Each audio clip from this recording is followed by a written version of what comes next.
नमस्कार दोस्तों, एनामॉल लेबोरेटरीज के एजुकेशनल यूट्यूब चैनल पे आपका स्वागत है। इस वीडियो में हम ये देखेंगे कि किस तरीके से हम फास्फोरस की किट को किसी भी सेमी ऑटो एनालाइजर के अंदर प्रोग्राम कर सकते हैं। इस वीडियो में हमने डेमोन्स्ट्रेशन पर्पस के लिए एनामॉल की ही किट को यूज़ किया है। किट को प्रोग्राम करने के लिए हमें किट के अंदर दिए गए इंस्ट्रक्शंस फॉर यूज़ को यूज़ करना होगा और इंस्ट्रक्शंस फॉर यूज़ में दिए गए जो टेस्ट पैरामीटर्स हैं उन टेस्ट पैरामीटर्स को यूज़ करते हुए हम किसी भी सेमी ऑटो एनालाइजर के अंदर ये किट को प्रोग्राम कर सकते हैं। तो आइए देखते हैं कि हम किस तरीके से किट को प्रोग्राम कर सकते हैं। प्रोग्राम करने के लिए हमें सबसे पहले अपना सेमी ऑटो एनालाइजर को ऑन करना होगा और उसकी होम स्क्रीन या मेन मेन्यू पे आ जाना होगा। यहाँ पर आप देख सकते हैं मल्टीपल ऑप्शंस हैं जिसमें से हम प्रोग्राम सेटअप वाले ऑप्शन को सिलेक्ट करेंगे।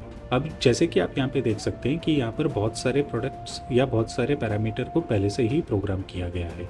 तो हम पेज डाउन का ऑप्शन यूज़ करते हुए हम उस जगह पे चले जाएंगे जहाँ पर किसी भी और पैरामीटर को प्रोग्राम नहीं किया है। मान लीजिए हमने ये ब्लैंक जो प्रोग्राम है उसको ओपन कर लिया। अब जैसा कि आप यहाँ पे देख सकते हैं यहाँ पर मल्टीपल चीज़ें हैं जो हमको यहाँ पर फीड करनी है प्रोग्राम करने के लिए। सबसे पहली चीज़ जो हमें यहाँ पे फीड करनी है वो है टेस्ट नेम। तो टेस्ट नेम के आगे जो ब्लू कलर है वहाँ पे एक दो डैश बने हुए हैं, उसको हम क्लियर कर लेंगे और यहाँ पर हम कोई भी नाम एंटर कर सकते हैं जो कि हमारे लिए लेबोरेटरी में सूटेबल हो। इस वीडियो के लिए मैं PHOS नाम सेव कर रहा हूँ। उसके बाद हम यहाँ पर एंटर दबा देंगे तो नाम यहाँ पर सेव हो जाएगा। उसके बाद आप यहाँ पर देख सकते हैं रीडिंग मोड के आगे एंड पॉइंट लिखा है। इसका मतलब हमें यहाँ पर ये जानकारी फीड करनी है कि ये जो पैरामीटर है फास्फोरस का ये एंड पॉइंट मोड का है या काइनेटिक मोड का है। तो ये जानकारी हम यहाँ पर इंस्ट्रक्शंस फॉर यूज़ में देख सकते हैं। यहाँ पर मैन्युफैक्चरर ने रिएक्शन टाइप के आगे एंड पॉइंट मेंशन किया है, मतलब कि ये पैरामीटर एंड पॉइंट का पैरामीटर है। अब जैसा कि आप देख सकते हैं यहाँ पर सॉफ्टवेयर में पहले से ही एंड पॉइंट मेंशन्ड है, इसलिए हमें इसको चेंज करने की ज़रूरत नहीं है। तो हम यहाँ पर एस्केप दबा देंगे।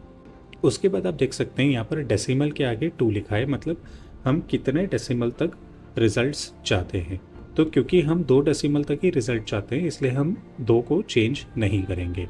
उसके बाद आप यहाँ पर देख सकते हैं कैलिब्रेशन के आगे स्टैंडर्ड लिखा है, मतलब हमें यहाँ पर ये फीड करना है कि ये जो किट है मैन्युफैक्चरर द्वारा इसके अंदर स्टैंडर्ड दिया गया है या कैलिब्रेटर दिया गया है या यह फैक्टर बेस्ड है। ये जानकारी भी हम इंस्ट्रक्शंस फॉर यूज़ में देख सकते हैं। यहाँ पर मैन्युफैक्चरर ने स्टैंडर्ड कॉन्सेंट्रेशन के आगे 5 mg/dl लिखा है, मतलब कि इस किट के अंदर स्टैंडर्ड दिया गया है। इसको रिकन्फर्म हम कर सकते हैं किट कंपोनेंट्स में, जहाँ पर रिएजेंट 2 के अंदर मैन्युफैक्चरर ने लिखा है कि फास्फोरस का स्टैंडर्ड किट के अंदर दिया गया है। तो क्योंकि ये किट के अंदर स्टैंडर्ड दिया गया है इसलिए हम यहाँ पर इसको स्टैंडर्ड को चेंज नहीं करेंगे। यहाँ पर फैक्टर और स्टैंडर्ड का ऑप्शन आ रहा है तो हम स्टैंडर्ड ही रहने देंगे। इसके आगे हमें यहाँ पर स्टैंडर्ड का कॉन्सेंट्रेशन एंटर करना होगा। तो जैसे कि हमने पहले यहाँ पर देखा था मैन्युफैक्चरर ने मेंशन किया है स्टैंडर्ड कॉन्सेंट्रेशन के आगे 5 mg/dl। तो ये स्टैंडर्ड के कॉन्सेंट्रेशन 5 mg/dL है। तो वही वैल्यू को हम यहाँ पर फीड कर देंगे। तो यहाँ पे जो 1 है उसको हम क्लियर दबा के मिटा देंगे और 5 यहाँ पर लिख करके इसको एंटर कर देंगे। अब उसके आगे आप देख सकते हैं फिल्टर 1505 नैनोमीटर यहाँ पर मेंशन्ड है। तो हमें यहाँ पर ये जानकारी फीड करनी होगी कि ये इसकी प्राइमरी वेवलेंथ कितनी है। तो यहाँ पर IFU में आप देख सकते हैं मैन्युफैक्चरर ने प्राइमरी वेवलेंथ के आगे 340 नैनोमीटर मेंशन किया है। तो हमें यहाँ पर इस लिस्ट में से 340 नैनोमीटर के ऑप्शन को सिलेक्ट करना होगा। इसके आगे आप देख सकते हैं फिल्टर 2 0 नैनोमीटर है, मतलब कि यहाँ पर फिल्टर 2 डिसेबल्ड है। तो हमने यहाँ पर IFU में देखा हुआ है कि कहीं पे भी मैन्युफैक्चरर ने सेकेंडरी फिल्टर का ऑप्शन नहीं मेंशन किया है, तो इसके लिए हम सेकेंडरी फिल्टर को डिसेबल ही रहने देंगे। इसके आगे आप देख सकते हैं यहाँ पर टेम्परेचर के आगे 37 पहले से लिखा हुआ है। इसका मतलब है कि फ्लो सेल का टेम्परेचर कितना होना चाहिए। अब ये जानकारी भी हम इंस्ट्रक्शंस फॉर यूज़ में देख सकते हैं। यहाँ पर मैन्युफैक्चरर ने फ्लो सेल टेम्परेचर के आगे 37 डिग्री लिखा हुआ है। इसका ये मतलब है कि हमें यहाँ पर 37 को एंटर करना होगा। तो क्योंकि यहाँ पे पहले से ही 37 है इसलिए हम इसको चेंज नहीं करेंगे। इसके आगे आप रिएजेंट REAG रिएजेंट वॉल्यूम के आगे 1000 और SMP मतलब सैंपल वॉल्यूम के आगे 10 देख सकते हैं। तो हमें यहाँ पर ये फीड करना होगा कि रिएजेंट वॉल्यूम और सैंपल वॉल्यूम कितना हम ले रहे हैं। ये जानकारी भी हम इंस्ट्रक्शंस फॉर यूज़ में देख सकते हैं। यहाँ पर मैन्युफैक्चरर ने रिएजेंट वॉल्यूम के आगे 1000 और सैंपल वॉल्यूम के आगे 10 माइक्रोलीटर मेंशन किया है। तो इसका मतलब है कि हमें रिएजेंट को 1000 माइक्रोलीटर लेना है और सैंपल को 10 माइक्रोलीटर लेना है। अब क्योंकि यहाँ पर रिएजेंट वॉल्यूम के आगे 1000 और सैंपल वॉल्यूम के आगे 10 पहले से ही फीडेड है, इसलिए हम इसको चेंज नहीं करेंगे। इसके बाद हम पी डाउन यानी पेज डाउन को क्लिक करके नेक्स्ट पेज पे आ जाएंगे। इसके आगे आप देख सकते हैं यहाँ पर एस्पिरेशन वॉल्यूम के आगे 450 माइक्रोलीटर लिखा है। यदि अगर आप 1000 ml वर्किंग सोल्यूशन में रिएक्शन कर रहे हैं तो हम 450 माइक्रोलीटर को एस्पिरेशन वॉल्यूम रहने दे सकते हैं। लेकिन अगर यदि आप 500 माइक्रोलीटर में वर्किंग सोल्यूशन में टेस्ट रन कर रहे हैं तो हम एस्पिरेशन वॉल्यूम को चेंज करके क्लियर करते हुए 400 माइक्रोलीटर एंटर कर सकते हैं। इसके आगे यहाँ पर डिले टाइम के आगे 5 सेकंड लिखा है। तो ये डिले टाइम हमारे लिए रेलेवेंट नहीं है क्योंकि ये एंड पॉइंट पैरामीटर है, लेकिन फिर भी हमने यहाँ पर डिले टाइम को 5 सेकंड मेंशन किया है क्योंकि बहुत सारी बार हम इंक्यूबेशन रूम टेम्परेचर पे करते हैं और हमारा फ्लो सेल का जो टेम्परेचर है जो हमने यहाँ पर देखा है टेम्परेचर 37 डिग्री है। तो इसलिए कई बार रिएक्शन मिक्सचर को जब हम एस्पिरेट करते हैं तो 37 डिग्री आने में टाइम लगता है, तो इसलिए हम 5 सेकंड का डिले टाइम डाल देते हैं एंड पॉइंट पैरामीटर में भी। इसका मतलब ये 5 सेकंड के बाद ही रीडिंग को नोट करेगा एस्पिरेट होने के बाद। इसके बाद यहाँ पर यूनिट में mg/dl पहले से लिखा हुआ है, तो हमें यहाँ पर यह मेंशन करना है कि यूनिट्स क्या होती है। तो ये भी जानकारी हम इंस्ट्रक्शंस फॉर यूज़ में देख सकते हैं। यहाँ पर मैन्युफैक्चरर ने स्टैंडर्ड कॉन्सेंट्रेशन के आगे 5 mg/dl यानी मिलीग्राम पर डेसीलीटर पहले से ही लिखा हुआ है।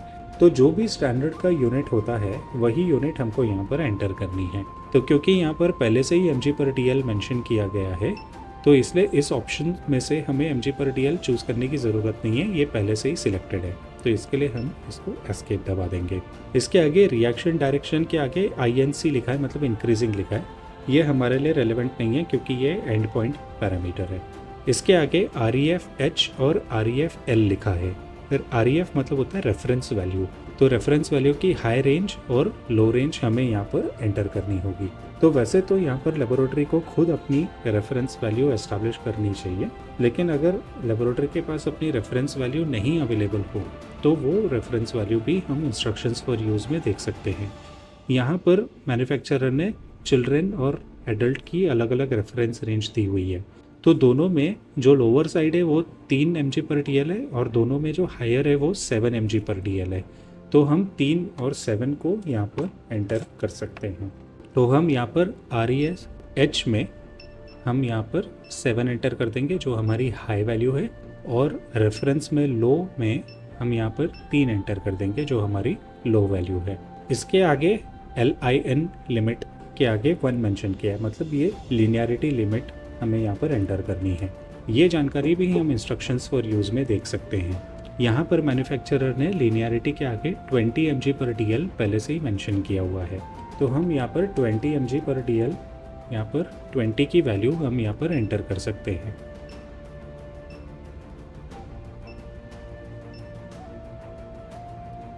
इससे आगे reagent absorbance limit REAG-ABS limit यानी रिएजेंट एब्जॉर्बेंस लिमिट के आगे 0.3 मेंशनड है। ये जानकारी फीड करने के लिए दोबारा हमें इंस्ट्रक्शंस फॉर यूज़ की तरफ ध्यान देना होगा। यहाँ पर मैन्युफैक्चरर ने ब्लैंक सेटिंग के लिए रिएजेंट यूज़ करने के लिए कहा है और रिएजेंट की absorbance limit less than 0.3 mention की गई है, तो हमें भी यहाँ पर 0.3 की वैल्यू फीड करनी है। अब क्योंकि यहाँ पर पहले से ही 0.3 की वैल्यू फीडेड है, इसके लिए हम इसको चेंज नहीं करेंगे।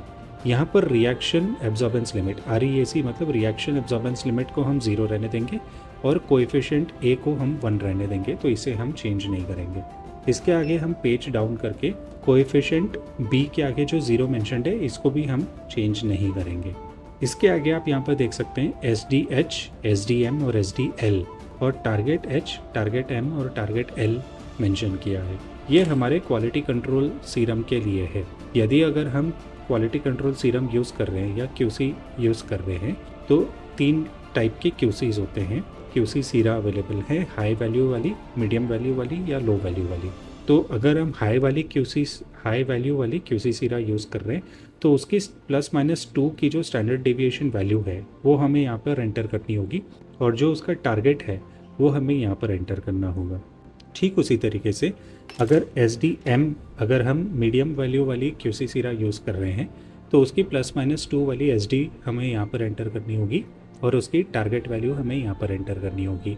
और अगर हम लो वैल्यू वाली क्यूसी यूज़ कर रहे हैं तो उसकी ±2 की SD हमें यहाँ एंटर करनी होगी, और टारगेट हमें यहाँ एंटर करनी होगी। ये एंटर करने के बाद आप देख सकते हैं हम होम स्क्रीन पे आ जाएंगे, तो हमने जो यहाँ पे फीड किया है वो सब यहाँ पे सेट हो चुका है। इसके बाद सेव करने के लिए हमें यहाँ पर एस्केप का बटन दबाना होगा। तो जैसे ही हम एस्केप दबाएंगे यहाँ पे मैसेज आएगा, do you want to save. तो हम यहाँ पे येस नो में से येस को सिलेक्ट कर लेंगे। अब जैसा कि आप देख सकते हैं यहाँ पर फॉस्फोरस का प्रोग्राम हमारे लिए सेव हो चुका है। जब भी हमें टेस्ट रन करना है तो हमें ये फॉस्फोरस का प्रोग्राम सिलेक्ट करना होगा, और यहाँ पर हमें टेस्ट को सिलेक्ट करना होगा। यहाँ पर हम अपने रीडिंग्स या एब्जॉर्बेंस को नोट कर सकते हैं। दोस्तों, हम उम्मीद करते हैं कि वीडियो आपके लिए हेल्पफुल रही होगी। इसी तरीके के और एजुकेशनल वीडियोस के लिए आप हमारे चैनल को सब्सक्राइब कर सकते हैं, और हमें कमेंट करके बताइए ये वीडियो आपको कैसी लगी। Thank you.